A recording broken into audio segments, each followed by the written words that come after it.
Karen's voice was a sledgehammer, shattering the quiet of my morning coffee with her nasally screech about prime real estate. I peeked through my blinds to see her waddling across my backyard, waving a clipboard like a dictator's scepter, ordering workers to pour concrete where my vegetable garden used to be.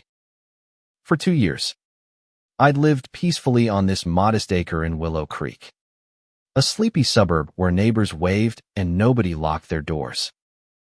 But Karen, my new neighbor, had other plans that involved bulldozing my life to build her gaudy $500 000 mansion on my land. It started 6 months ago when Karen moved into the oversized house next door. She'd roll up in her shiny SUV, lips curled in a permanent smirk, tossing condescending remarks like confetti. "Your little shack is an eyesore," she'd say, eyeing my cozy bungalow. "This area deserves better." I ignored her at first, chalking it up to her inflated ego. But then the surveyors came, staking out my property line, and Karen's crew started digging. She claimed a clerical error gave her rights to half my land. I showed her my deed. The ink barely faded since I inherited the place from my dad. She laughed a grating, hyena-like cackle and said, "Good luck fighting my lawyers, sweetie." The audacity wasn't just infuriating. It was personal. This land wasn't just dirt, it was where Dad taught me to plant tomatoes, where we'd sit under the stars, dreaming of the future. Karen didn't just want my property. She wanted to erase those memories. I spent weeks digging through records, hiring a lawyer with my meager savings, and proving my ownership. The county clerk confirmed my deed was ironclad.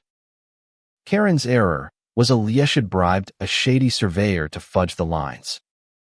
When the court issued an order to halt construction and restore my land, I felt a flicker of hope. But Karen, she doubled down, pouring concrete faster, as if she could outrun justice. By the time I pulled up that fateful Tuesday, her half-finished mansion loomed like a tacky monument to green marble columns, gold-trimmed windows, a fountain that screamed new money. My lawyer, Sarah, a no-nonsense woman with a penchant for winning, sat beside me in my beat-up pickup. In my hands were the deed, the court order, and a thermos of coffee I hadn't touched. Behind us, a bulldozer rumbled, driven by Mike, a local contractor who'd known my dad and hated Karen's guts. 2 workers lingered near the site, looking uneasy as Karen barked at them. "Keep going," she shrieked. "This is my land." I stepped out, heart pounding like a war drum. "Karen," I shouted, waving the court order. "This stops now." Her head whipped around, her jowls quivering as she sized me up. "Oh, you again," she sneered, planting her hands on her hips. "You think your little papers scare me? I've invested $500,000 here. This is mine." Her arrogance was a match to gasoline. I handed the court order to Sarah, who read it aloud with the precision of a sniper. "Cease construction immediately. Vacate the premises. Restore the property to its original state." Karen's face twisted into a mask of rage. "You can't do this," she spat, stomping toward us. The workers hesitated, tools in hand, glancing between us like kids caught in a parental feud. Mike revved the bulldozer, a low growl that made Karen flinch.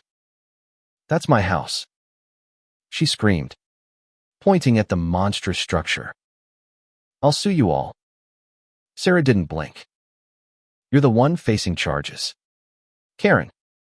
Fraud, trespassing, and bribery." The judge wasn't amused.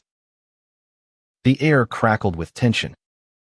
Karen's eyes darted to the bulldozer, then back to me. For the first time, her smugness faltered. You wouldn't dare, she hissed. I met her gaze, steady and unflinching. Try me. Mike eased the bulldozer forward, its blade glinting in the fading light. The workers dropped their tools and backed away. Karen's bravado crumbled as she realized her empire of lies was about to collapse. You're nobody, she shrieked, voice cracking. You're nothing. But I wasn't nothing. I was the daughter of a man who'd taught me to stand my ground, to fight for what's right. This land was more than property, it was legacy. Love. Roots.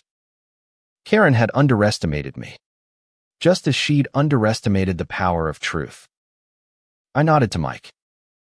The bulldozer roared, its blades slicing through the first wall of her mansion. The crash was deafening plaster and dreams crumbling in seconds. Karen wailed, falling to her knees, clutching her clipboard like a lifeline. The workers fled, and Sarah smirked, snapping a photo for the court. As the dust settled, I walked to the edge of my garden, where Karen's concrete had buried my tomatoes. I knelt, touching the soil, feeling Dad's presence. This wasn't just a win. It was justice. Karen's lies had caught up with her, her arrogance her undoing. The court later fined her $200, 000 for damages and legal fees, and her bribery scandal made headlines. She sold her house and left Willow Creek, tail between her legs. I replanted my garden, the tomatoes thriving again, each one a quiet victory. But the real lesson wasn't about winning. It was about standing up, even when the Karens of the world seem unstoppable. It was about holding on to what matters: family, truth, home. As the sun set over my reclaimed land, I smiled, knowing Dad would have been proud. The bulldozer sat silent, its work done. Karen's mansion was gone, but my roots remained. The end.